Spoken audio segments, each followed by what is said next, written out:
Exercise one, maths two exercise 1.3, इसके 3 sums बाकी रह गए थे, तो ये हमारा चैप्टर कंप्लीट हो जाएगा। इसमें हमें क्या करना है, right the converse of the following statement. ये जो स्टेटमेंट्स दी है इनका उल्टा लिखना है। कन्वर्स मतलब क्या होता है, इसका अपोजिट, उल्टा उल्टा लिखना है। तो फर्स्ट दिया क्या है वो हम समझेंगे कि alternate angles formed by two parallel lines and their transversal are congruent। मतलब क्या दिया है कि the alternate angles formed by two parallel lines, two parallel lines है, अगर सपोज ये two parallel lines है, ये two parallel lines है और ये जो है वो ट्रांसवर्सल है। ये पैरेलल लाइंस है, सपोज ए और बी पैरेलल लाइन है और एल जो है वो उसकी ट्रांसवर्सल है। तो ये जो ऑल्टरनेट एंगल बनेंगे, ऑल्टरनेट एंगल मतलब क्या, ये और ये और ये, ऐसे जो जेड शेप में बनते हैं ना, देखो ये जेड शेप में बना, ये उल्टा जेड बना, ऐसे एंगल्स, तो इनको बोलते हैं ऑल्टरनेट एंगल्स। तो जो ऑल्टरनेट एंगल्स कॉन्ग्रुएंट, जो अल्टरनेट एंगल्स बनते हैं वो कॉन्ग्रुएंट होते हैं। मतलब दो लाइंस अगर पैरेलल है, ये उनकी ट्रांसवर्सल है, और तो जो अल्टरनेट एंगल्स बनते हैं वो कॉन्ग्रुएंट होते हैं, ऐसा हमको दिया है। अब हम इसका अपोजिट लिखेंगे, तो हम इसका अपोजिट कैसे लिखेंगे, अपोजिट मतलब उल्टा, हमको उल्टा कर देना है कि अगर दो एंगल्स, अगर दो लाइंस के बीच में दो एंगल्स, दो अल्टरनेट एंगल्स बन रहे हैं और वो कॉन्ग्रुएंट हैं, तो वो दो लाइन पैरेलल होगी। हमको ऐसा, वो लाइंस पैरेलल होगी, वो लाइंस पैरेलल होंगी, वो हमको ऐसा उल्टा लिखना है इसका। मतलब यहाँ पे दिया क्या है कि लाइंस पैरेलल होगी तो अल्टरनेट एंगल्स कॉन्ग्रुएंट होंगे। हमको यहाँ पे ये दिखाना है कि अल्टरनेट एंगल्स कॉन्ग्रुएंट होंगे तो वो दो लाइन पैरेलल होगी, अपोजिट उसका। तो हम कैसे लिखेंगे, इफ टू लाइंस, हम वो पैरेलल नहीं लेंगे, वो पैरेलल हम बाद में दिखाएंगे। यहाँ पे कैसा दिया है, टू पैरेलल लाइंस हम लेंगे, if two lines, only two lines and their transversal,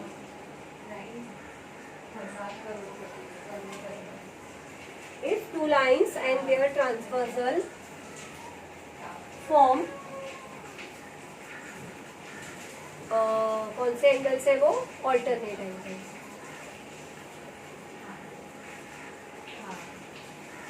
angles which are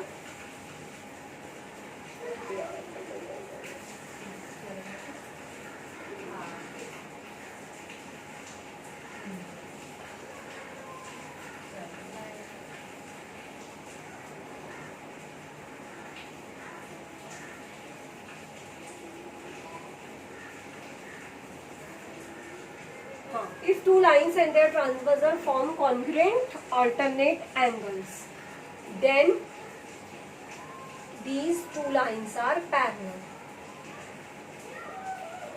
इसको हम थोड़ा अपने खुद की लैंग्वेज में भी लिख सकते हैं, सिर्फ हमारा जो दिया है उसका उल्टा होना चाहिए। मतलब ये नहीं दिया था हमें कि वो जो दो लाइंस दी है वो दिया था कि लाइंस पैरेलल है और एंगल्स जो बनेंगे वो ऑल्टरनेट एंगल वो कॉन्ग्रुएंट होंगे। तो हमने उल्टा कर दिया कि वो लाइंस को पैरेलल बाद में दिखाया। तो हमने क्या लिखा, if two lines and their transversal form congruent alternate angles then these two lines are parallel. तो वो दो लाइन पैरेलल होंगी। ये हो गया हमारा फर्स्ट। अभी सेकेंड देखेंगे हम।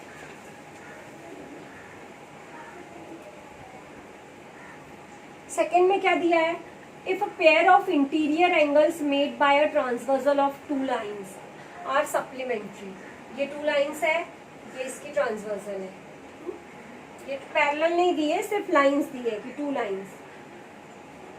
इंटीरियर एंगल्स, इंटीरियर एंगल्स मतलब ये ऐसे, जस्ट एक के नीचे एक। A pair of interior angles made by a transversal of two lines are supplementary। अगर ये सप्लीमेंट्री है तो वो दो लाइंस पैरेलल होंगी। ये दो जो लाइन दी है वो पैरेलल नहीं दी है, दिया है कि इनके बीच के जो इंटीरियर एंगल है वो सप्लीमेंट्री हो। सप्लीमेंट्री का मतलब होता है कि इन दोनों का मेजर 180 डिग्री हो। अगर दोनों को मिलाया जाए, प्लस किया जाए, तो इन दोनों का मेजर अगर 180 डिग्री है तो ये इन दोनों का मेजर 180 डिग्री है, तो ये जो दो लाइन होंगी वो पैरेलल होंगी। तो अभी हमको इसका अपोजिट लिखना है। अपोजिट लिखना है तो हम स्टार्ट कैसा करेंगे, if two lines are parallel and their transversal, यहाँ से ऐसा उल्टा स्टार्ट करेंगे। मतलब यहाँ पे दिया है कि अगर इंटीरियर एंगल सप्लीमेंट्री हो तो लाइन पैरेलल होती है, हम लिखेंगे अगर लाइन पैरेलल हो तो इंटीरियर एंगल सप्लीमेंट्री होते हैं। तो हम उसको उल्टा कैसा करेंगे कि if two lines are parallel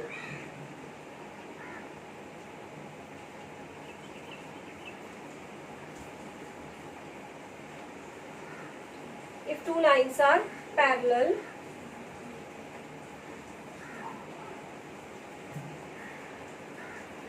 and their transversal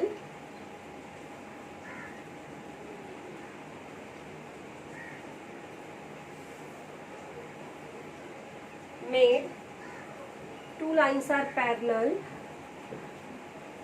then their transversal made a pair of interior angles. If two lines are parallel and their transversal and angles made by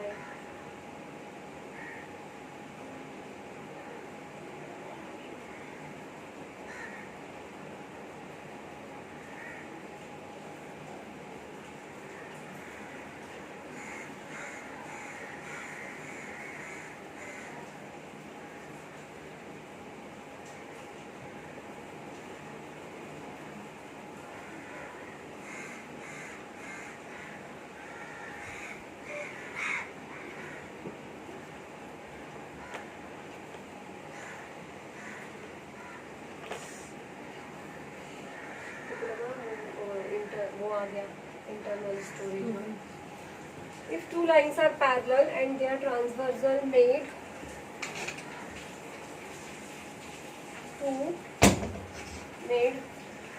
a pair of interior angles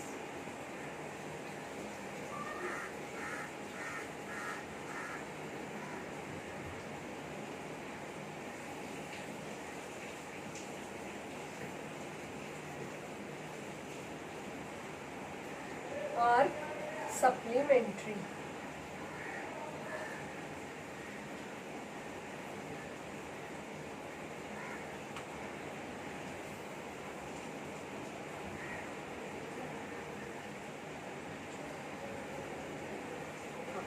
If two lines are parallel, यहाँ पे हम ये बता रहे हैं कि अगर दो लाइन पैरेलल हो तो उनकी ट्रांसवर्सल जो इंटीरियर एंगल्स का पेयर बनाती है वो सप्लीमेंट्री होगा।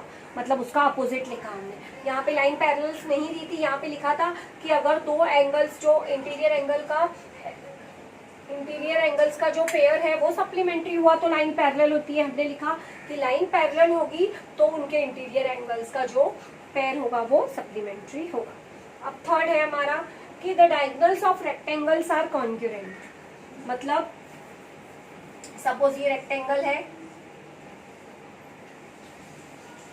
ये इसके डायगोनल्स हैं, तो जो डायगोनल्स होते हैं रेक्टेंगल्स के वो कॉन्ग्रुएंट होते हैं, ऐसा दिया है। तो हमें इसका अपोजिट लिखना है कि अगर किसी क्वाड्रिलेटरल के डायगोनल्स कॉन्ग्रुएंट होते हैं तो वो रेक्टेंगल होता है। मतलब जो दिया है उसका अपोजिट। हम इसको कैसे लिखेंगे, if diagonals of any quadrilateral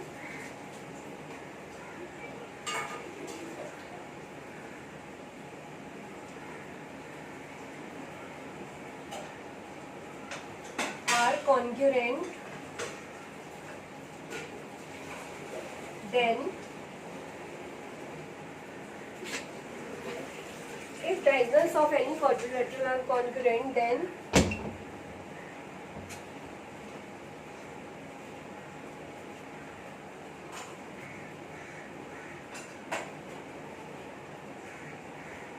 मतलब इसका उल्टा लिख दिया हमने कि किसी क्वाड्रिलेटरल के डायगोनल्स अगर कॉन्ग्रुएंट होंगे तो वो रेक्टेंगल होगा। If diagonals of any quadrilateral are congruent then it is a rectangle.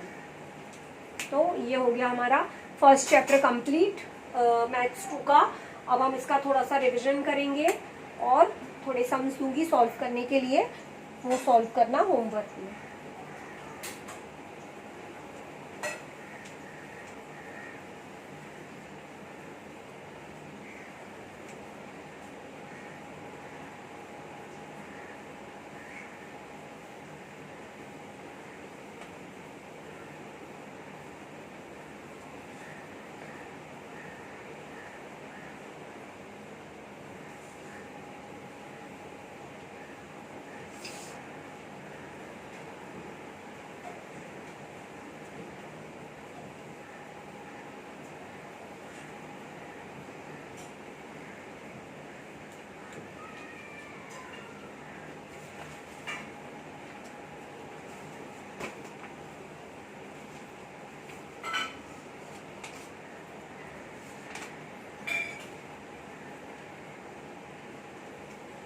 First chapter में हमने अभी पूरे फर्स्ट चैप्टर में हमने क्या क्या सीखा, नया क्या सीखा, वो मैं अभी थोड़ा सा रिवाइज करवाती हूँ।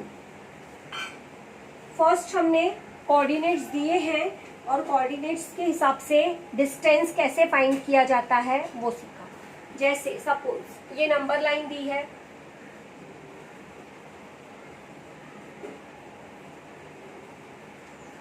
यहाँ पे पॉइंट ए बी सी दिया है। सपोज बी का कोऑर्डिनेट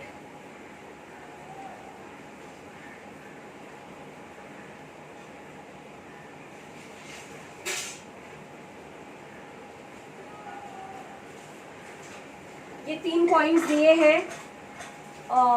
ए का कोऑर्डिनेट -1 है, बी का कोऑर्डिनेट 0 है, सी का कोऑर्डिनेट 1 है और हमें बोला जाए कि डिस्टेंस AC फाइंड करो। डिस्टेंस AC फाइंड करना है हमें। तो अभी डिस्टेंस AC फाइंड करने के लिए हम क्या करेंगे, पहले A का कोऑर्डिनेट लिखेंगे, फिर C का कोऑर्डिनेट लिखेंगे और उसके बाद हम बड़े कोऑर्डिनेट में से छोटा कोऑर्डिनेट माइनस करेंगे। फर्स्ट चैप्टर जिसने भी ध्यान नहीं दिया है वो अभी देखो, अभी ध्यान दो और फिर उसके बाद जो भी सम्स दूंगी वो सॉल्व करना। तो समझ, अभी ध्यान दोगे तो वो सम्स आएंगे, नहीं तो फिर कुछ भी सॉल्व करने के लिए नहीं आएगा। तो अभी हमें यहाँ पर A कोऑर्डिनेट और C का कोऑर्डिनेट लिखना है, तो हम ऐसे लिखेंगे कोऑर्डिनेट ऑफ पॉइंट A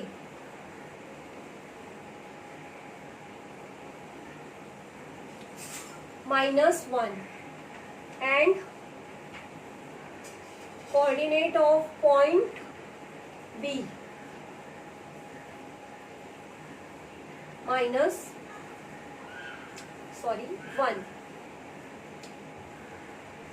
किसका निकालना है, हमें AC का निकालना है, तो हमें A और C का चाहिए। तो हमने कोऑर्डिनेट ऑफ पॉइंट A लिखा दिया है -1 और कोऑर्डिनेट ऑफ पॉइंट C का कितना दिया है 1। अब हम क्या करेंगे, हमें डिस्टेंस फाइंड करना है AC का, तो अब क्या करेंगे, बिगर कोऑर्डिनेट माइनस स्मॉलर कोऑर्डिनेट, बड़े कोऑर्डिनेट में से छोटा कोऑर्डिनेट जो है वो माइनस करेंगे। तो बड़ा कौन सा नंबर है, यहाँ पे पहले हम लिखेंगे कि हमारा कोऑर्डिनेट बड़ा कौन सा है। तो पॉजिटिव नंबर हमेशा नेगेटिव नंबर से बड़ा होता है। इसका मतलब ये हुआ कि जो 1 है वो -1 से बड़ा है। -1 इज ग्रेटर देन -1। तो 1 बड़ा है तो हम इसमें से इसको माइनस करेंगे डिस्टेंस फाइंड करते समय। 1 फिर माइनस की साइन, फिर ये -1। तो ये एक ब्रैकेट के बाहर माइनस है, एक अंदर माइनस है, तो ये माइनस माइनस मल्टीप्लाई होगा तो क्या हो जाएगा प्लस। तो इसका आंसर कितना आ जाएगा हमारा 2। ऐसे ही अगर हमें डिस्टेंस BC फाइंड करना है तो हम B का और C का कोऑर्डिनेट लिखेंगे। पहले कितना दिया है,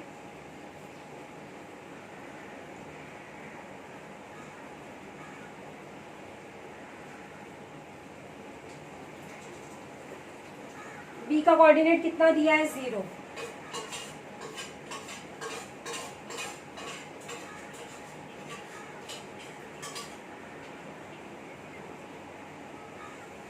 C का कोऑर्डिनेट कितना दिया है 1।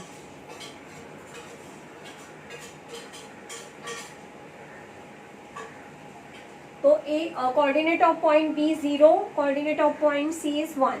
अब 0 और 1 में कौन सा नंबर बड़ा है 1, क्यों, क्योंकि वो प्लस है। अगर माइनस होता तो 0 बड़ा होता।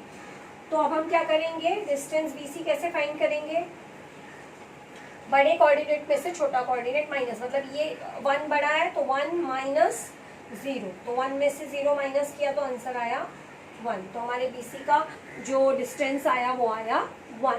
तो ऐसे हमें कोऑर्डिनेट अगर दिए हैं और डिस्टेंस फाइंड करना है या लेंथ फाइंड करनी है तो हमें यही मेथड से फाइंड करना है। कुछ भी अगर लेंथ पूछा है तो पहले डिस्टेंस ही निकाल लेना है, फिर उसके बाद डायरेक्ट लेंथ लिख देना है, length BC is equal to, सिर्फ लेंथ के बीच में कॉमा नहीं आता है, डिस्टेंस लिखते समय बीच में हमें 2 पॉइंट्स के बीच में कॉमा देना होता है। तो ये ऐसे हम लेंथ और डिस्टेंस फाइंड कर सकते हैं। किसी का भी कोऑर्डिनेट दिया हो हम यही मेथड से, बस हमें इतना ध्यान रखना है कि हमें दोनों जो 2 पॉइंट्स दिए हैं उनके कोऑर्डिनेट लिखने हैं और हमेशा बड़े कोऑर्डिनेट में से छोटा कोऑर्डिनेट माइनस करना है। मतलब यहाँ पे दोनों कोऑर्डिनेट आते हैं, उनकी जो भी साइन है, और यहाँ पे हमें बीच में माइनस साइन डालनी होती है।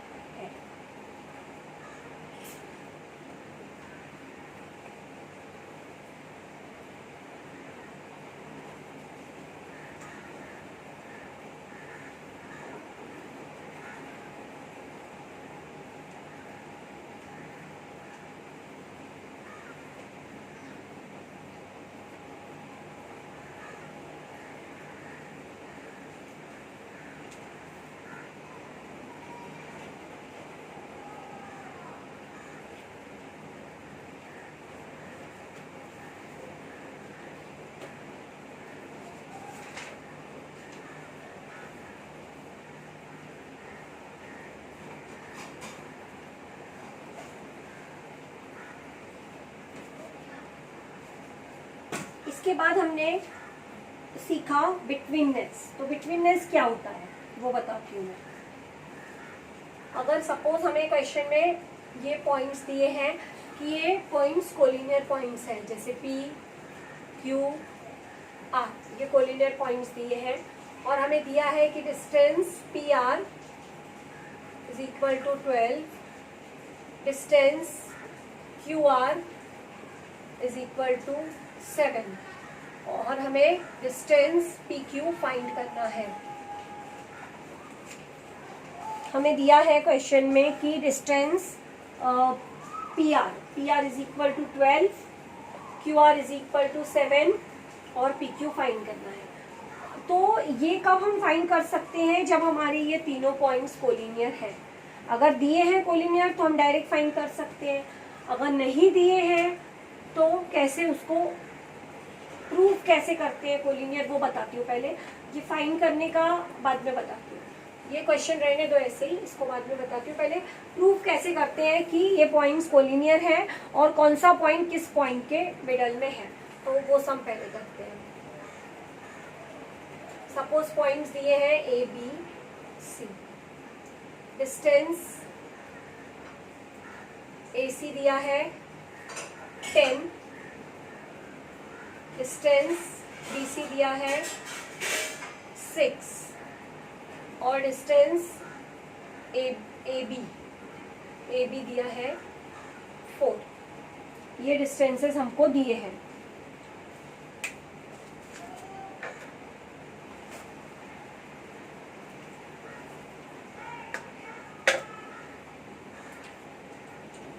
तो हमें अब ये बताना है कि हमारे जो पॉइंट्स दिए हैं वो कोलिनियर है या नहीं है, और अगर है तो कौन सा पॉइंट मिडल में है, ये भी हमें बताना है इसमें कि कौन सा पॉइंट किन 2 पॉइंट्स के बिटवीन है, मिडल में है। तो इसके लिए हमें क्या करना होगा? पहले सबसे पहले जो बड़ा डिस्टेंस है वो हम लिख लेंगे। अब ये तीनों डिस्टेंसेस दिए हैं हमें, तो इसमें सबसे बड़ा डिस्टेंस कौन सा है? AC है 10, तो हम पहले वो लिख लेंगे, distance AC is equal to 10 और इसे नंबर 1 दे देंगे। उसके बाद बचे हुए 2 डिस्टेंसेस को हम प्लस कर देंगे, इन दोनों को हम प्लस कर देंगे। तो distance BC plus distance AB, तो 6 प्लस 4 ये भी आ गया 10। तो दोनों का आंसर सेम आया है, मतलब ये पॉइंट्स जो हैं वो कोलिनियर हैं, कोलिनियर पॉइंट्स हैं। अगर आंसर सेम नहीं आता तो ये पॉइंट्स कोलिनियर नहीं होते।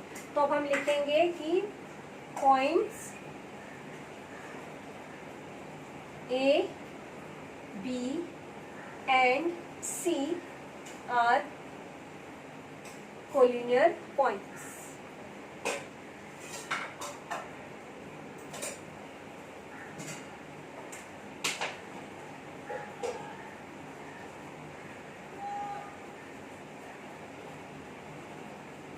तो अब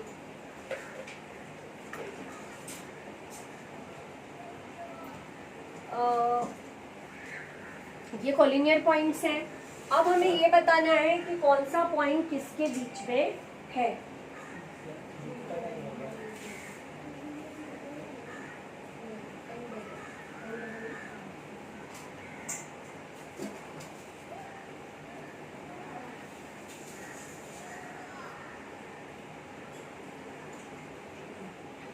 तो अब देखो सबसे बड़ा डिस्टेंस जो है कौन सा है, AC। ये AC, तो ये 10, ये जो AC है वो 10 हो गया। तो जो सबसे बड़ा डिस्टेंस होता है वो कॉर्नर में, वो दोनों पॉइंट्स कहाँ पे आते हैं, कॉर्नर में आते हैं। तो बचा क्या, B बचा, तो B आ जाएगा मिडल में। जब मैंने कुछ सम सॉल्व करने दिए थे उस दिन, उसका शायद करेक्शन नहीं करवाया है, तो वो सम्स में ये जो मिडल पॉइंट है वो रॉन्ग लिखा था। वो सम राइट था पूरा, लेकिन जो बिटवीननेस लिखना था, जो मिडल पॉइंट लिखना था, वो रॉन्ग लिखा था। तो वो कैसे समझना है, मैंने जब ये पिछली बार भी ये सम्स कराए थे तो बहुत अच्छे से बताया था कि ये जो बड़ा वाला मेजर जो होता है, डिस्टेंस जो बड़ा वाला होता है सबसे, वो दो पॉइंट्स कभी भी मिडल में नहीं आते। तो जो बचा कौन सा पॉइंट, वो मिडल में आएगा। तो AC डिस्टेंस सबसे बड़ा है, मतलब ना A बीच में आएगा ना C बीच में आएगा। तो बचा क्या, कौन सा पॉइंट बचा, B बचा। तो जो पॉइंट B है वो पॉइंट A और C के बीच में होगा। तो अभी वो हमें कैसे लिखना है, point B is between point A and point C। मतलब ये जो है वो नहीं होंगे, जो सबसे बड़ा डिस्टेंस होता है वो दो पॉइंट्स नहीं होते बीच में, जो बच गया वो एक पॉइंट वो बीच में होगा। तो पॉइंट B है, तो point B is between point A and point C, ऐसे हमें लिखना है। और सपोज अगर ये इक्वल नहीं होता, सपोज यहाँ पे मैं 4 की जगह पर 5 दे देती हूँ, ये 5 है, तो मैं यहाँ पर अगर 5 लिखती हूँ तो यहाँ पे प्लस करने पे कितना आ जाता है, 11 आ जाता है। तो ये दोनों इक्वल नहीं है, तो ये पॉइंट्स कोलिनियर नहीं है। तो हमें सिर्फ इतना लिखना है यहाँ पर कि point ABC are not collinear points. अभी वो ये जब पॉइंट्स कोलिनियर है ही नहीं तो बीच में आने का सवाल ही नहीं उठता है, कोई पॉइंट बीच में आएगा ही नहीं, लाइन से है ही नहीं वो पॉइंट, तो कोई पॉइंट भी मिडल में नहीं होगा। तो बस इतना लिख के छोड़ देना है, फिर उसमें वहाँ पे आगे हमें कुछ लिखने की ज़रूरत ही नहीं है। तो अब हम इसके ऊपर वाला जो सम है वो करेंगे।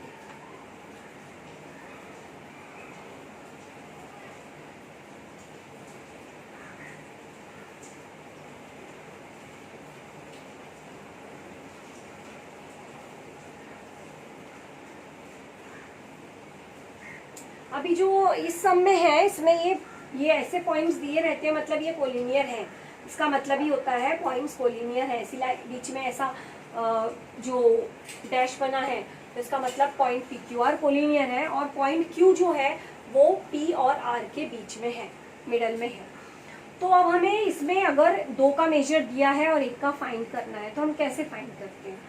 इसमें जो कॉर्नर में जो पॉइंट होते हैं वो हम पहले लेते हैं, मतलब डिस्टेंस PR हम पहले लेंगे। Distance PR is equal to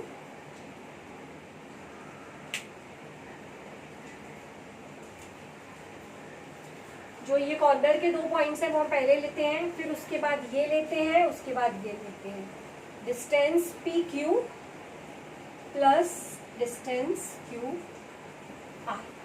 तो कैसे लिया हमने कोलिनियर पॉइंट्स को, ये जो मिडल में है वो, मतलब ये जो 2 कॉर्नर में है वो पहले लेना है। Distance PR is equal to distance PQ plus distance QR। और इसका रीजन क्या लिखना है हमें कि हमारे जो पॉइंट्स दिए हैं वो कोलिनियर है, इसका मतलब ही होता है कि PQR कोलिनियर पॉइंट्स है। अब हम इसका मेजर जिसका जिसका दिया है वो लिखेंगे और जो फाइंड करना है वो फाइंड करेंगे। तो इसमें हमें पी आर दिया है 12, तो हमने पी आर के नीचे लिखा 12। पी क्यू हमें फाइंड करना है, तो पी क्यू को हम ऐसे ही रखेंगे। डिस्टेंस क्यू आर हमें 7 दिया है, तो यहाँ पे हमने 7 लिखा। अब ये +7 है, इसे हम लेफ्ट हैंड साइड लेकर जाएंगे, तो ये क्या हो जाएगा माइनस। तो हमारा डिस्टेंस पी क्यू कितना आ गया, 12 में से हम 7 माइनस कर देंगे, तो हमारा डिस्टेंस पी क्यू आ गया 5। तो ऐसे हम किसी एक का भी मेजर दिया हो और तीन अगर ये जो कोलिनियर पॉइंट्स है इसमें 2 डिस्टेंसेस दिए हो, तो तीसरे का हम फाइंड कर सकते हैं, इजीली फाइंड कर सकते हैं।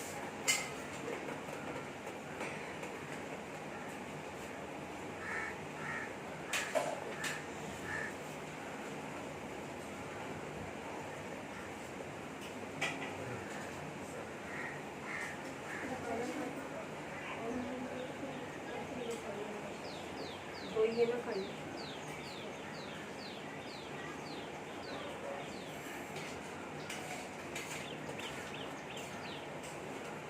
इसके बाद आता है मिड पॉइंट। मिड पॉइंट का क्या कैसे बताया था, ये सपोज एक लाइन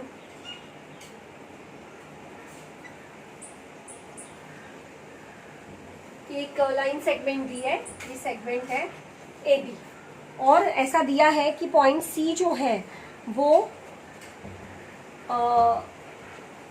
पॉइंट सी जो है वो मिड पॉइंट है ए बी का। मिड पॉइंट का क्या मतलब होता है, मिड पॉइंट का मतलब होता है कि ये जो पोर्शन है, ये जो पॉइंट है, इस जो सेगमेंट को 2 इक्वल पोर्शन में डिवाइड कर रहा है। मतलब point C segment A B को इक्वल पोर्शन में डिवाइड कर रहा है। तो इसका मतलब ये हुआ कि ए सी हो गया इक्वल बी सी के या सी बी के, ए सी और बी सी इक्वल होगा। तो सपोज हमें ये पूरे लाइन का मेजर दिया है 11, हाँ ए बी का मेजर दिया है 11, और हमसे बोला जाए कि ए सी और बी सी फाइंड करो।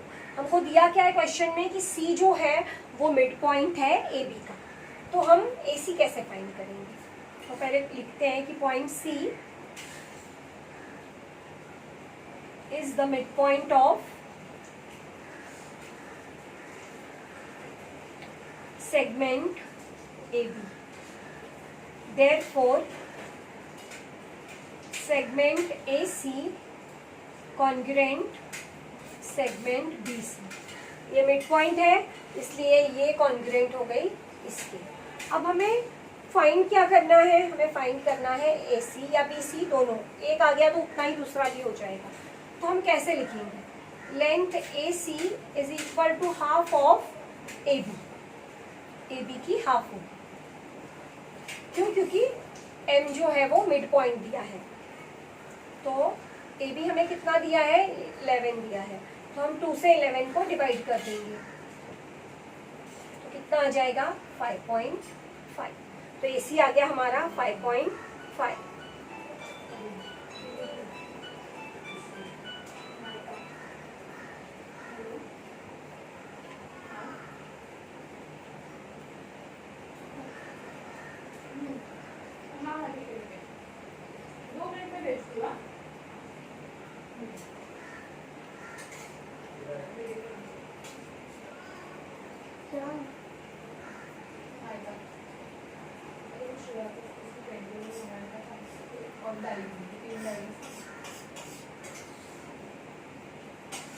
तो ये जो AC है वो हाफ है किसका, AB का।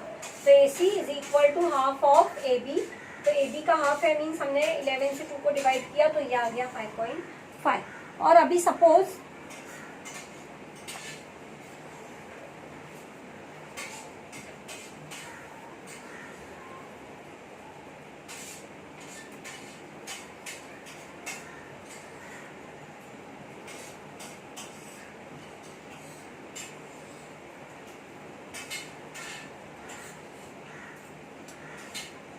हमें इसमें AC दिया है 4 और बोला है कि AB फाइंड करो, और BC जो C है वो मिड पॉइंट है, वैसा ही दिया है, C is the mid point of segment AB, और हमें AC का मेजर 4 दिया है और हमें बोला गया है कि तुम BC फाइंड करो।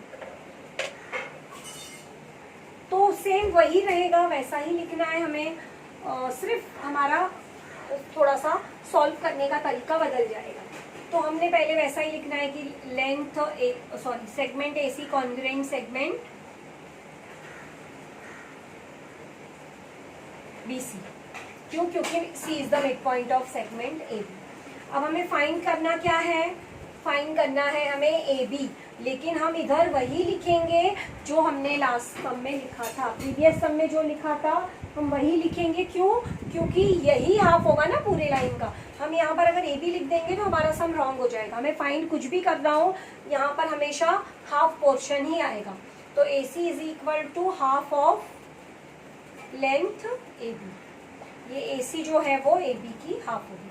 अब जिसका मेजर दिया है वो वहाँ पे हम लिखेंगे। AC हमें 4 दिया है तो हमने AC के नीचे 4 लिखा।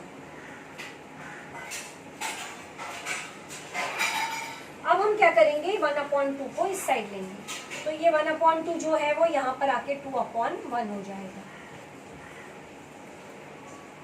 तो 4 2 8, तो हमारा AB कितना आ गया? 8। तो ऐसे हमें मिड पॉइंट दिया होता है, तो हम इससे जो भी सेगमेंट है, फुल सेगमेंट दिया हो तो हाफ फाइंड कर सकते हैं, हाफ दिया हो तो फुल फाइंड कर सकते हैं।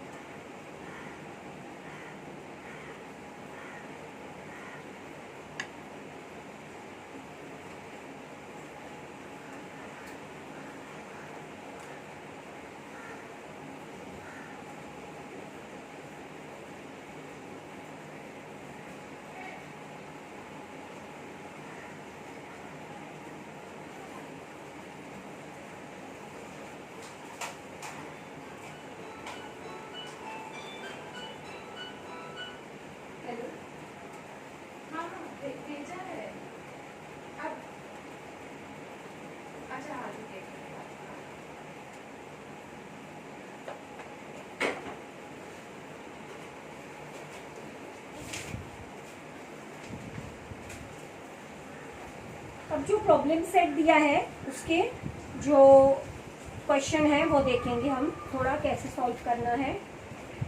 2 1 2 4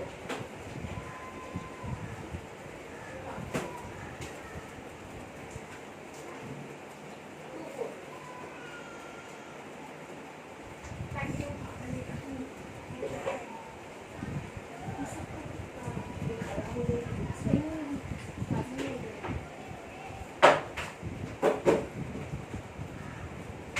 अच्छे से कर बेटा, अच्छे से।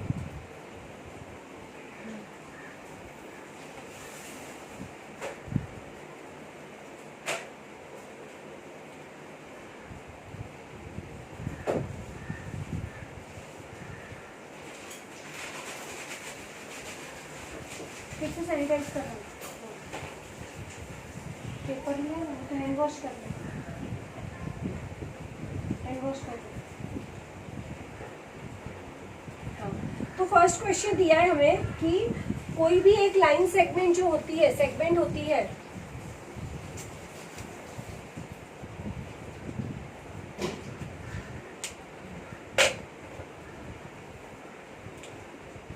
एक सेगमेंट होती है, उसके कितने मिड पॉइंट होते हैं।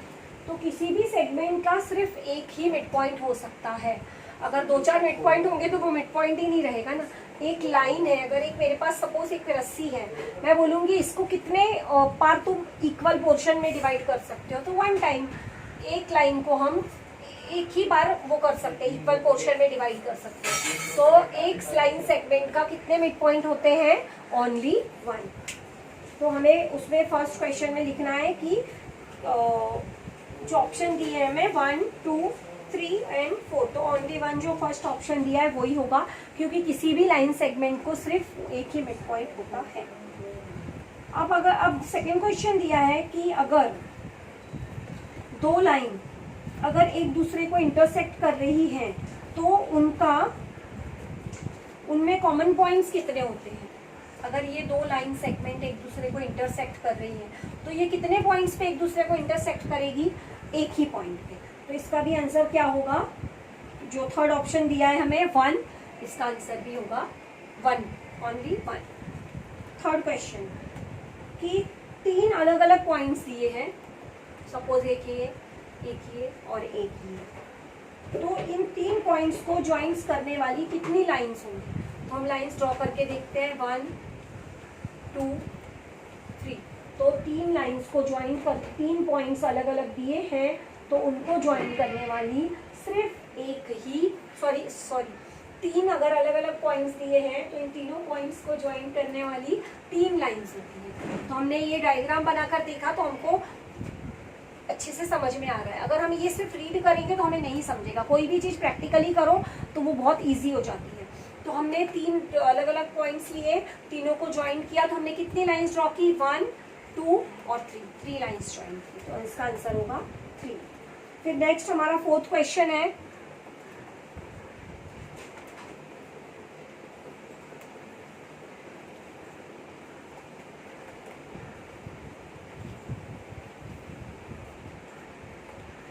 हमारा 4th क्वेश्चन है कि डिस्टेंस ए का कोऑर्डिनेट दिया है -2 और बी का दिया है 5 और डी हमें डिस्टेंस ए भी फाइंड करना है। ये तुम लोग बहुत इजीली फाइंड कर सकते हो क्योंकि इसका मैंने अभी जस्ट पूरा रिविजन बताया कि कैसे करना है। तो ये 4th वाला हम खुद से सॉल्व करोगे। उसके बाद वाला भी मैंने अभी जस्ट बताया है, सेम वैसा ही 5th वाला। इसमें points P Q R collinear दिए हैं, डिस्टेंस पी क्यू 2 दिया है, डिस्टेंस पी आर 10 दिया है और डिस्टेंस क्यू आर फाइंड करना है। तो जैसा मैंने बताया था वैसे ही हमें लिखना है कि distance P R is equal to distance P Q plus distance Q R, और उसका रीज़न देना है कि तीनों पॉइंट्स कोलिनियर हैं और हम इजीली फाइंड कर सकते हैं जो हमें। तो 3 सम्स स्टार्टिंग के मैंने बताए ऐसे ही रफ डायग्राम ड्रॉ करके। बचे हुए 2 सम्स तुम लोग खुद से सॉल्व करोगे, डायरेक्ट आंसर नहीं लिखना है। जैसा मैंने रफ डायग्राम ड्रॉ करके बताया वैसा तुम लोग भी ड्रॉ करोगे और क्वेश्चन नंबर 5 तक तुम लोग 4th और 5th तो सॉल्व करना ही है, तुमको पूरा सॉल्व करके बताओगे। सिर्फ ऑप्शन लिख के आंसर नहीं लिखना है, पहले सॉल्व करना है, फिर ऑप्शन के साथ उस ऑप्शन क्वेश्चन लिखना है, ऑप्शन लिखने हैं, फिर उसके बाद उसका आंसर लिखना है। उसके बाद क्वेश्चन नंबर 3 करना है तुमको। क्वेश्चन नंबर 2 जो दिया है, फर्स्ट क्वेश्चन में जो 5 दिए वो हो गए, अभी सेकंड क्वेश्चन नहीं करना है, वो मैं बताऊंगी तुमको। क्वेश्चन नंबर 3 सॉल्व करना है। क्वेश्चन नंबर 3 कैसे सॉल्व करना है? जैसा हमने डिस्टेंस फाइंड किया वैसा इसमें भी डिस्टेंस फाइंड करना है। बड़े कोऑर्डिनेट में से छोटा कोऑर्डिनेट माइनस करना है। उसमें से अगर कोई सम नहीं आता है तो वैसा होमवर्क सॉल्व करोगे जब, तब जो सम नहीं आया तो वैसा मैसेज होमवर्क में लिख देना कि ये सम हमें नहीं आया, तो मैं करेक्शन में बता दूँगी। क्वेश्चन नंबर 3 हो गया। उसके बाद क्वेश्चन नंबर 4 नहीं आया, 4th मैं कराऊंगी। हाँ, फिर उसके बाद तुमको क्वेश्चन नंबर 5th करना है, 5th पूरा करना है। तो होमवर्क क्या क्या है तुम्हारा? क्वेश्चन नंबर 1 के जो 5 क्वेश्चन दिए हैं वो, क्वेश्चन नंबर 3 पूरा और क्वेश्चन नंबर 5 पूरा। इतने सम्स तुम्हें सॉल्व करके भेजने हैं। चेक करूंगी मैं, उसमें अगर कुछ नहीं आ रहा है तो कुछ नहीं, ऐसा नहीं कि कुछ भी नहीं आ रहा है, एक आधा सम अगर नहीं आ रहा है तो उसको राइट रॉन्ग जैसा आ रहा है वैसा लिखो, फिर मैं करेक्शन बताऊंगी और जो सम नहीं बिल्कुल ही नहीं आएगा वो पूरा सॉल्व करके बताऊंगी। और किसी के पास अगर टेक्स्ट बुक नहीं है तो वो मुझे ग्रुप पे मैसेज करो, मैं लिंक सेंड कर दूंगी, तो पूरी टेक्स्ट बुक PDF फॉर्म में आ जाएगी।